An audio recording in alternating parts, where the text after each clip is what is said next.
গত ৩ দিনের টানা বৃষ্টির পর লক্ষ্মীপুরে আবহাওয়ার উন্নতি হয়েছে। এতে শহরের জনজীবন স্বাভাবিক হলেও এখনও দুর্ভোগ আছে কয়েকটি অঞ্চলের মানুষ। গত কয়েকদিনের লাগাতার বৃষ্টিপাতে নিম্নাঞ্চলগুলো জলাবদ্ধতায় ভুগছিল, যার ফলে মানুষের দৈনন্দিন কার্যক্রমে বিঘ্ন ঘটে। তবে গত ২ দিন বৃষ্টির পরিমাণ উল্লেখযোগ্যভাবে কমে আসায় রাস্তাঘাট থেকে পানি নামতে শুরু করেছে, যানবাহন চলাচলে স্বাভাবিকতা রয়েছে।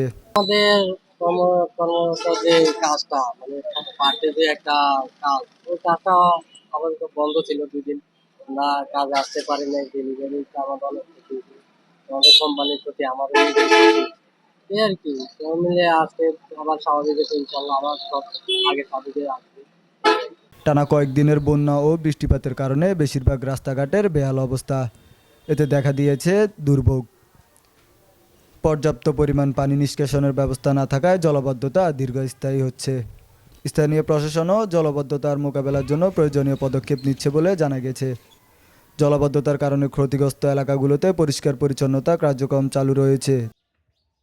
সাধারণত আমরা লক্ষ্মীপুরের যে খালগুলা, এগুলো তো সাধারণত কোনো আমার জন্মের পর থেকে কোনো খনন হয় নাই। সেই কারণে আসলে আমাদের জলাবদ্ধতার বেশি সমস্যা আমরা জর্জরিত। জেলা প্রশাসন ও স্থানীয় আবহাওয়া অফিস সূত্রে জানা গেছে, আগামী কয়েকদিনের বৃষ্টিপাতের সম্ভাবনা আরও কম থাকবে, যার ফলে জনসাধারণ তাদের স্বাভাবিক জীবনে ফিরে আসতে পারবে।